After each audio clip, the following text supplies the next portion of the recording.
Que a graça e a paz de nosso Senhor Jesus Cristo esteja com você, meu querido amigo, minha querida amiga, professor, aluno da Escola Bíblica Dominical. Nós vamos fazer o comentário neste momento da lição número 3 da classe dos jovens. Estamos estudando esse trimestre sobre a Igreja do Arrebatamento, os estudos, então, nas cartas de Paulo aos Tessalonicenses, a primeira e a segunda carta. A lição 3, ela vai trazer como título o fruto de um trabalho zeloso. Então, vai tratar do trabalho do apóstolo Paulo ali em Tessalônica.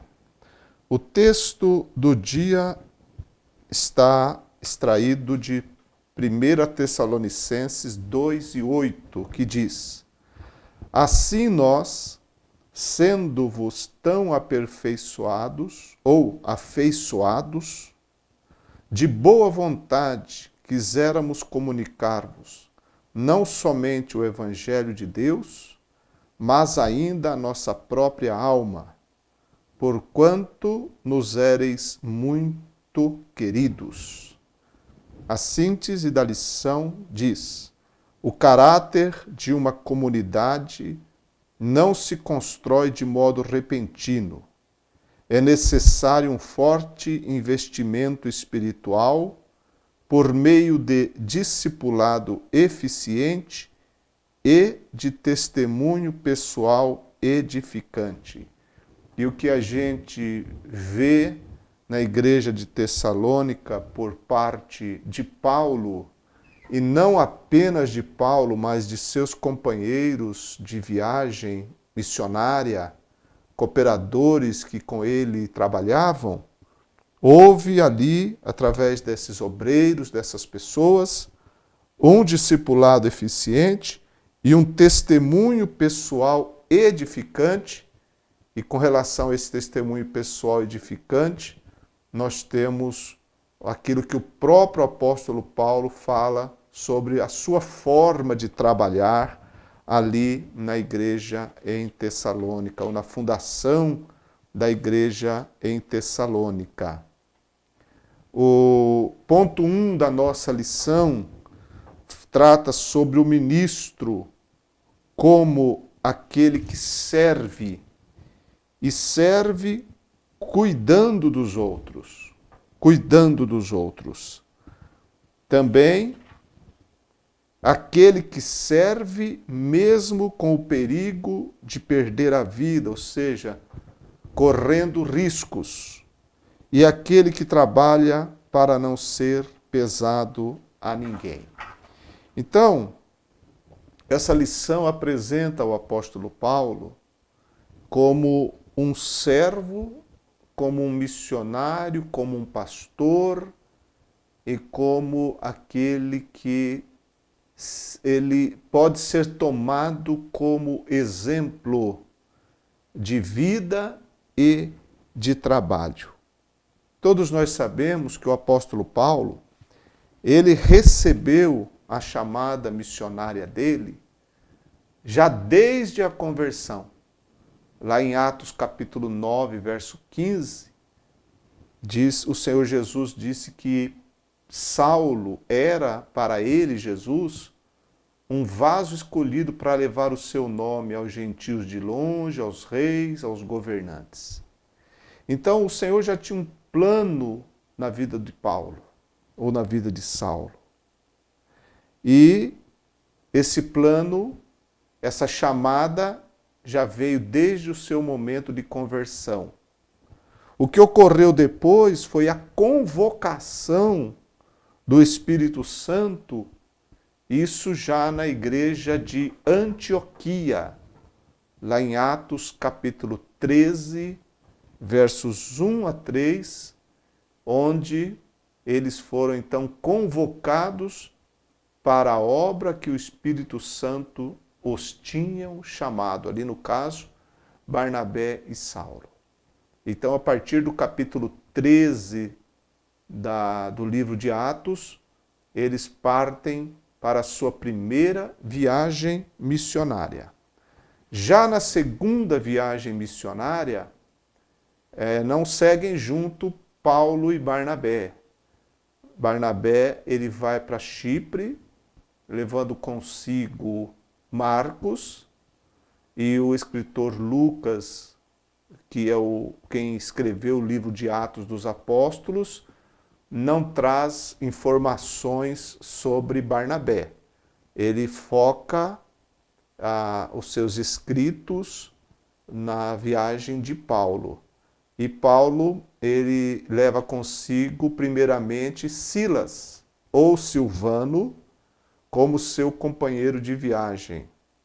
E ele então vai para aquela região aonde anteriormente já haviam passado na primeira viagem missionária e estabelecido algumas igrejas. Ele vai passando por ali e lá na cidade de Derbe ele faz juntar-se consigo como seu companheiro de viagem o jovem Timóteo. E outros vão se unindo lá em Troade. Lucas passa a ser um companheiro de viagem lá em Troade, e nessa segunda viagem missionária é que eles são orientados pelo Espírito Santo a irem até a Macedônia, ali a primeira cidade, Filipos, e depois então Tessalônica. E ali em Tessalônica ele estabelece a igreja. E quando a gente lê a primeira carta do apóstolo Paulo aos Tessalonicenses, nós vamos ter um quadro de como Paulo exercia o seu ministério, de que maneira ele trabalhava. Por isso que a lição, no seu ponto 1, fala do perigo de perder vida, porque Paulo experimentou muitos momentos de perseguição, até apedrejamento, como ocorreu ali na cidade de Listra, na sua viagem missionária. Quase morreu apedrejado ali em Listra, e outros perigos, inclusive na própria cidade de Tessalônica. Mas mesmo ele enfrentando situações de alto risco de perder a própria vida, ele ainda dava atenção e cuidava dos convertidos, daqueles que tinham atendido à mensagem do Evangelho. A igreja que surgia sempre teve de Paulo uma atenção especial. Isso mostra para nós, por parte de Paulo, uma abnegação, um comprometimento, uma responsabilidade com aqueles que eram e foram alcançados pela mensagem do Evangelho. Esse é o coração pastoral, esse é o coração daquele que ama a alma, daquele que trabalha buscando ganhar almas para o reino de Deus. E para trabalhar dessa forma, era necessário que Paulo tivesse muita coragem, muita ousadia. Por isso que nessa carta aos Tessalonicenses, no capítulo 2, versículo 2, ele diz que se tornou ousado em Deus para falar o Evangelho com grande combate. Com grande combate. Então ele tinha que ter ousadia em Deus, porque o combate era muito grande, enfrentando tremendas oposições como ele enfrentou ali. E todo servo de Deus, ele necessita de ousadia para proclamar a palavra de Deus. Ousadia dada por Deus. Lá em Atos capítulo 4, versículos 29 a 31, temos lá os irmãos da igreja primitiva, juntamente com os apóstolos. Depois de um período de perseguição, eles vão orar e falar com Deus, e ali eles então pedem ousadia para proclamar a palavra de Deus. E o registro seguinte é que eles então estavam proclamando a palavra de forma ousada. A ousadia dada por Deus, não humana, mas a coragem, a ousadia pelo Espírito Santo para enfrentar combates e barreiras que se levantavam contra a mensagem do Evangelho.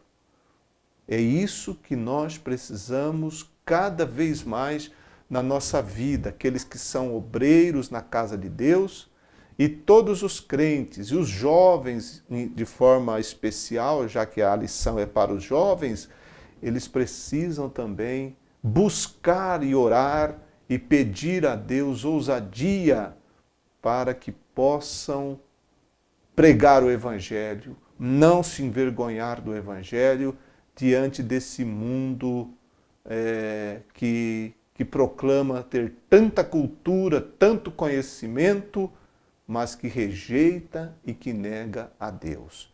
Há uma batalha na mente ou para ganhar a mente das pessoas. E nessa batalha, o diabo, o Deus deste século, ele usa todos os seus artifícios, as suas ideologias, todo esse pensamento puramente humano, secular, cuja sabedoria é apenas terrena, natural e muitas vezes diabólica, para conquistar a mente das pessoas. E o Evangelho, a mensagem do Evangelho é procurar trazer cativo todo o pensamento à obediência de Cristo, levar o ser humano a reconhecer a Cristo como Senhor e como Salvador.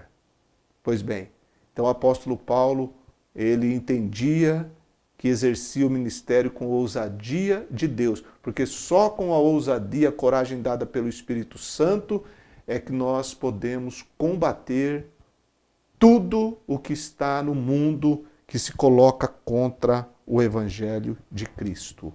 Mas outra marca importante nessa questão do apóstolo Paulo, e aqui a gente já entra também no ponto 3 da lição, que fala dos objetivos de um ministério íntegro, que é colaborar com o desenvolvimento ou para o desenvolvimento de uma comunidade espiritualmente sadia.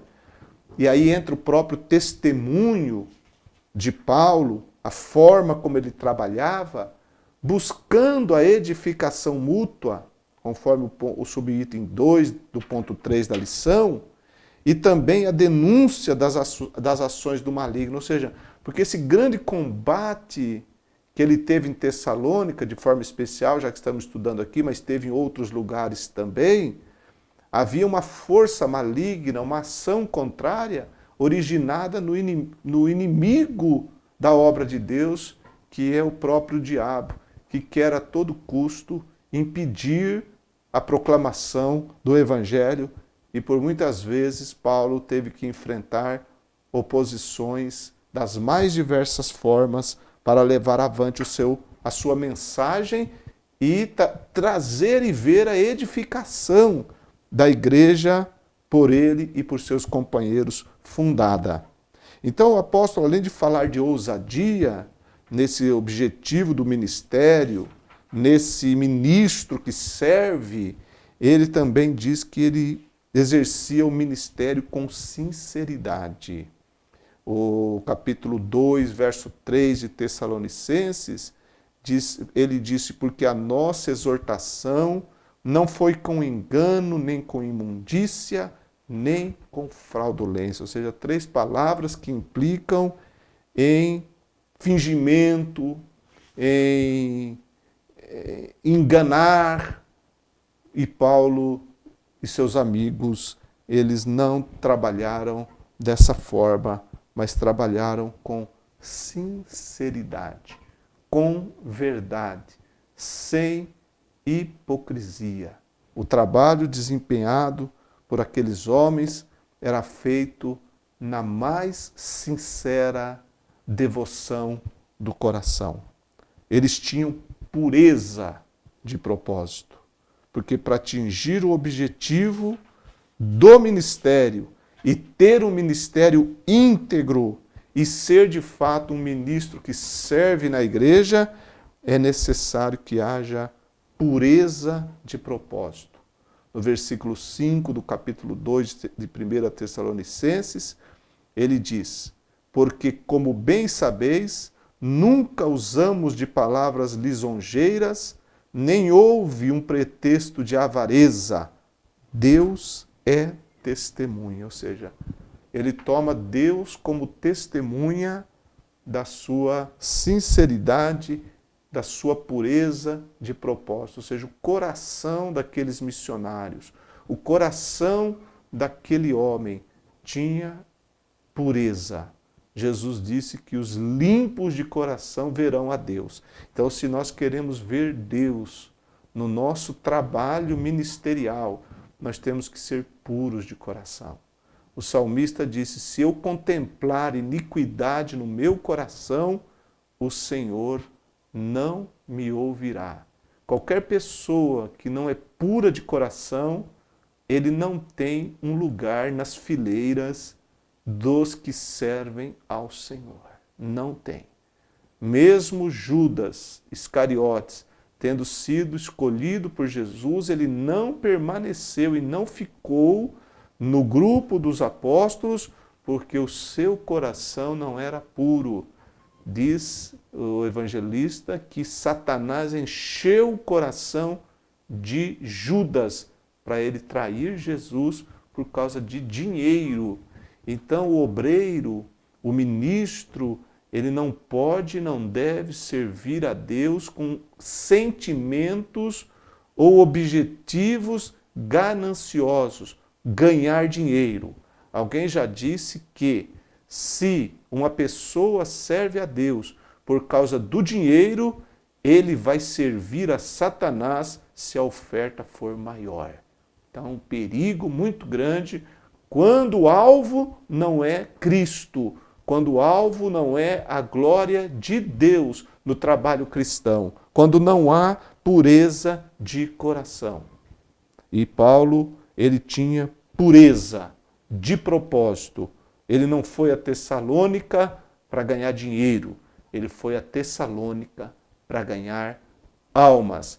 E infelizmente, nós vemos muitas pessoas que se envolveram no mundo cristão evangélico para fazer disso um meio de ganhar dinheiro e não de trazer a glória de Deus e o bem para as pessoas através da pregação do Evangelho. Mas, novamente, eu quero citar uma outra característica do ministério de Paulo, mostrada aqui nessa epístola aos Tessalonicenses, é o que a nossa lição também propõe, em 2 Tessalonicenses 2:6, é quando ele apresenta que ele buscava glória para Deus. Porque ele diz: nós não buscamos glória dos homens, porque senão não seríamos apóstolos de Cristo. Então eles buscavam a glória para Deus. A glória para Deus. É triste quando o ser humano, ele diz fazer algo para Deus, mas na verdade ele quer os aplausos para si, quer a atenção para si. E o exemplo do Novo Testamento, na verdade o exemplo de todo aquele que foi um servo de Deus registrado nas Escrituras, é o exemplo de pessoas que buscaram sempre a glória de Deus. E no final desse versículo 6, o apóstolo diz: porque como apóstolo de Cristo, eles até poderiam ser pesados para aqueles irmãos, ou seja, no sentido de os irmãos ajudarem a manterem financeiramente o seu apostolado, o seu trabalho ali. Poderia ser, mas ele abriu mão daquilo porque ele não queria fazer daquela forma em Tessalônica. Quando a gente vê lá na epístola aos Filipenses, o apóstolo Paulo disse que a igreja de Filipos, ela foi uma igreja que o ajudou ali na cidade de Tessalônica. Aqueles irmãos na igreja de Filipos foram ajudadores.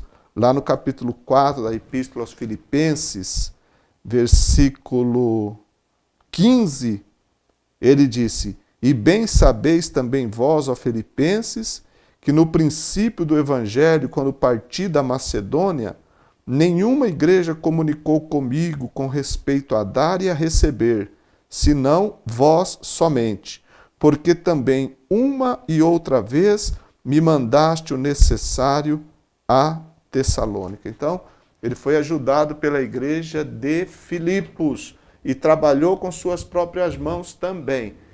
Mas da igreja de Tessalônica ele não recebeu absolutamente nada e ele sabia o porquê e onde ele poderia agir dessa forma, como fez também, por exemplo, na cidade de Corinto, quando ele exerceu o ministério ali por 1 ano e meio, mas também trabalhava fazendo tendas, juntamente com Áquila, aquele judeu que se tornou um convertido de Paulo e um companheiro também e um cooperador na obra de Deus. Ele não buscava, Paulo, a glória do homem, mas buscava a glória de Deus. O que nos leva a pregar, o que nos leva a evangelizar, o que nos leva a exercer o ministério do ensino? É a busca do dinheiro, é a busca do reconhecimento humano e da glória dos homens? Se for isso, não seremos verdadeiros servos de Cristo. Porque o ensino de Jesus é de graça recebestes, de graça dai. É claro que, como eu citei o exemplo da igreja de Filipos, é justo, e o próprio apóstolo Paulo fala que é digno o obreiro do seu salário. Mas o obreiro não trabalha por salário. O obreiro não trabalha, o servo de Deus não trabalha visando o benefício espiritual a alguém e recebendo em troca uma benese material. Ele não faz para isso. Ele faz para o bem do próximo e Deus cuidará dele e a igreja, tendo condições, vai abençoar e cuidar dos seus obreiros. E nós temos um exemplo no Antigo Testamento, que foi Eliseu e a cura de Naamã, aquele leproso, que Eliseu não aceitou nenhum presente daquele homem. Ele levou muito presente para dar ali para o homem de Deus. E Eliseu não aceitou nenhum. Mas Geazi, de forma fraudulenta, gananciosa, ele foi atrás de Naamã depois da cura e conseguiu alguns presentes. Mas o resultado foi desgraça para a vida de Geazi, porque a lepra de Naamã pegou nele. E ele ficou leproso o resto da sua vida. Então, nós devemos entender que a busca da glória dos homens, dos presentes humanos, não fazem parte do coração de um verdadeiro servo de Deus. O apóstolo Paulo também fala que exerceu seu ministério com brandura, capítulo 2, verso 7, como um pai.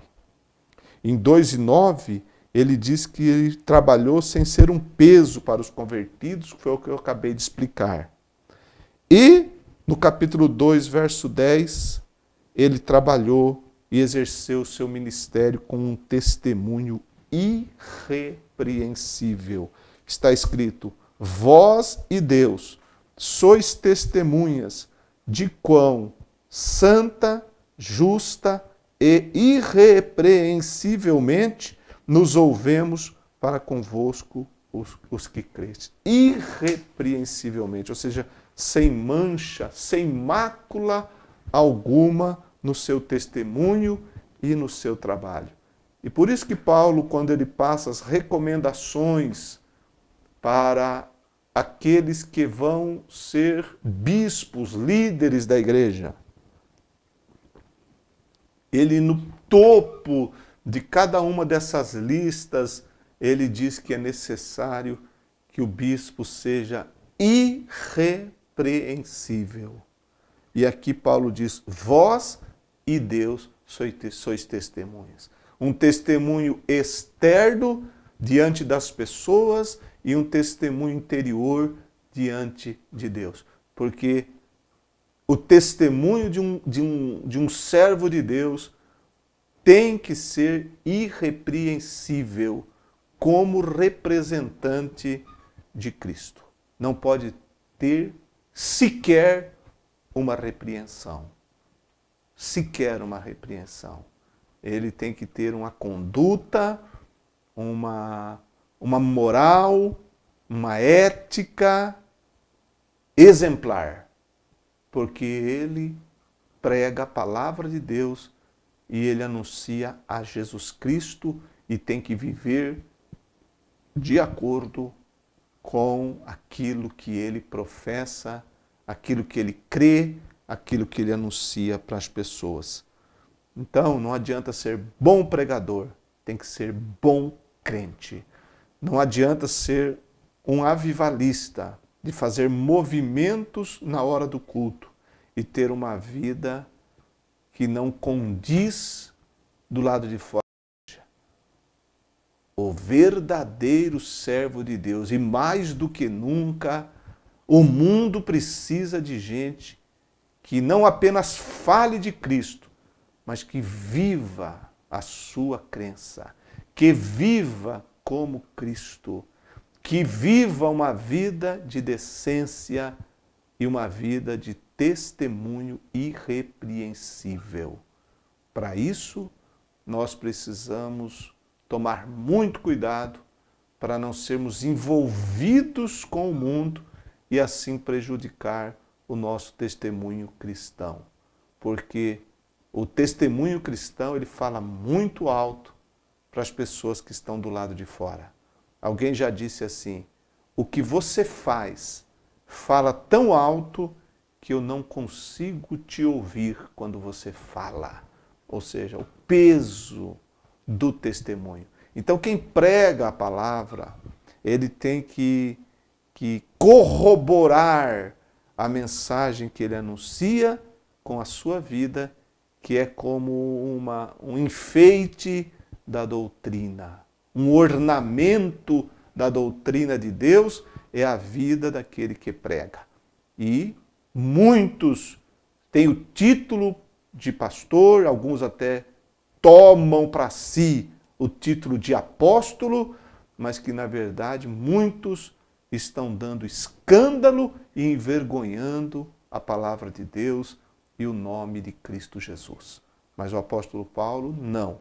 E todo servo fiel de Deus também não. Terá sempre um princípio de vida irrepreensível. O mundo pode aceitar muita coisa. E até alguns religiosos podem condescender com muita coisa. Mas Deus não abre mão de ter na vida do seu servo um testemunho irrepreensível. O apóstolo Paulo mostra isso para nós. O ponto 2 da lição, ele traz o compromisso com a palavra. Então aqui apresenta Paulo como aquele que prega, o pregador. No capítulo 2, verso 2 de 1 Tessalonicenses, ele diz que pregava o Evangelho de Deus. É isso que ele pregava, o Evangelho, a mensagem de Deus. Apresentava Cristo como aquele que morreu e o que ressuscitou dos mortos. Portanto, apresentava a boa nova da salvação de Deus em Cristo Jesus. Pregava o Evangelho. É de assustar quantas pessoas sobem nos púlpitos para ofender os outros, para dar indireta nos outros, para atacar os outros, atacar a igreja, falar um monte de coisa de si mesmo e nada do Evangelho. Então não é de admirar que não hajam reais conversões em muitas igrejas nos dias de hoje.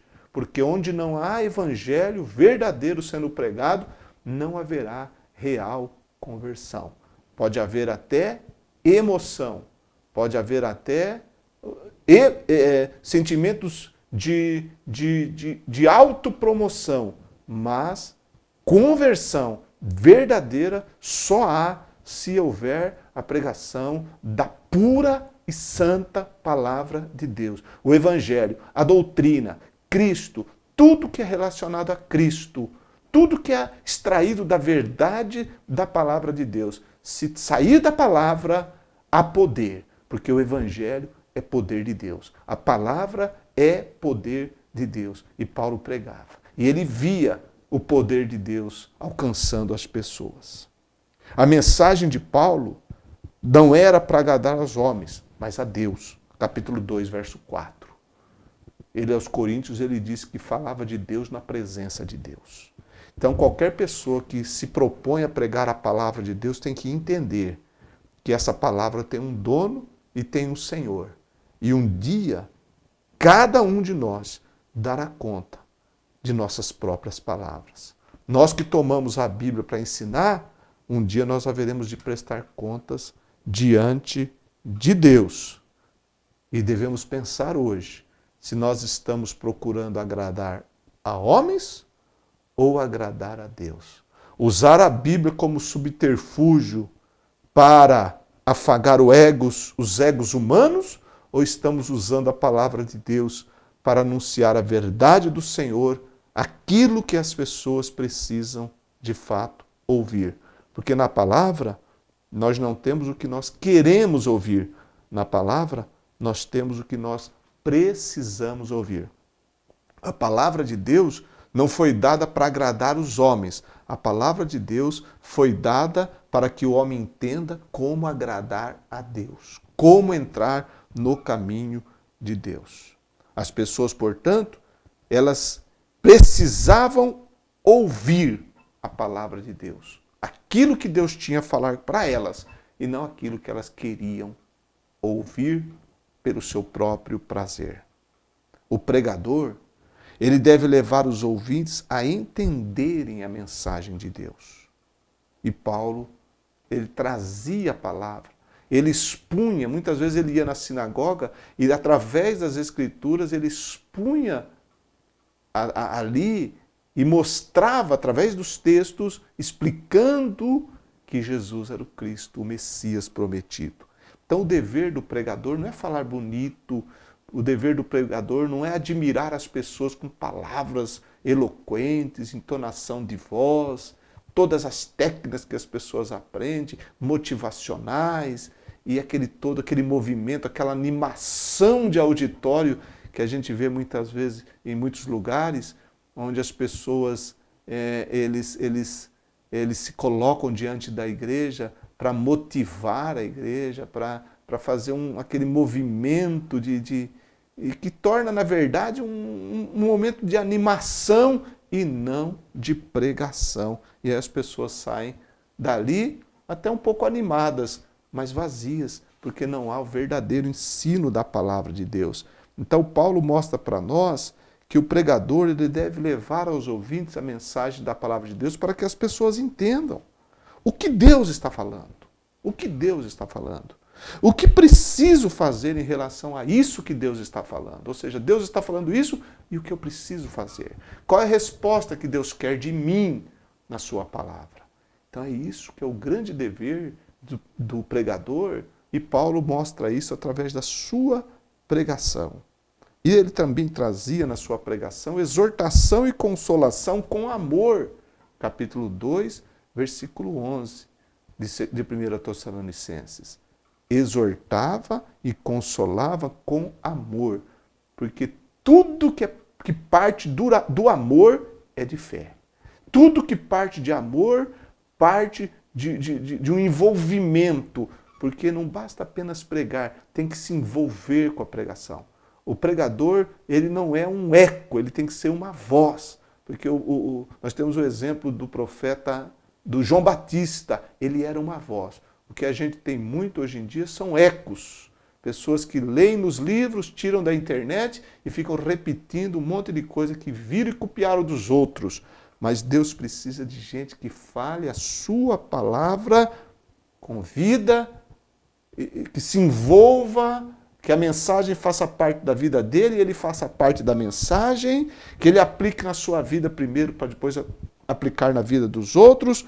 E isso só pode ser feito quando há amor, a interação e comprometimento com o Evangelho. E Paulo tinha isso. E a pregação de Paulo era uma pregação com propósito. Capítulo 2, verso 12 diz: para que vos conduzisseis dignamente para com Deus, que vos chama para o seu reino e glória. Ou seja, eu prego, eu anuncio, mas isso aí tem que fazer efeito na vida de vocês. O efeito é que através da pregação, do ensino que vocês receberam, vocês possam se conduzir dignamente para com Deus. Porque eles foram chamados das trevas para a luz.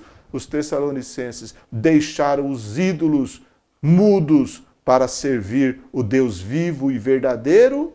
Então, eles deveriam agora se conduzir dignamente. E como o crente se conduz dignamente? Quando ele ouve a pregação bíblica, quando ele ouve de um servo de Deus fiel, que vive as Escrituras e que transmite para ele o Evangelho como é, o poder de Deus, a doutrina da palavra como ela é, e sendo assim, então, o crente, a igreja, vai buscar se conduzir dignamente diante de Deus. E aí o resultado aparece na congregação, o resultado aparece na igreja, o resultado aparece na comunidade cristã, que é cuidada por um líder zeloso. No caso aqui, a igreja de Tessalônica teve como resultado do trabalho zeloso de Paulo uma vida frutífera, cuja fé foi elogiada por toda a região da Macedônia e até por lugares mais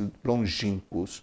A fé não era a riqueza da igreja, não era o nome do pastor, mas era a fé produzida de um coração, de um missionário, de um pastor que se dedicou, uma igreja que recebeu e o fruto glorificou a Deus. Então, o fruto de um trabalho zeloso é o bem das pessoas e, acima de tudo, a glória para Deus. Que o Senhor nos ajude a exercermos o ministério que Ele colocou em nossas mãos com zelo para que o nome dele seja glorificado. Deus abençoe você.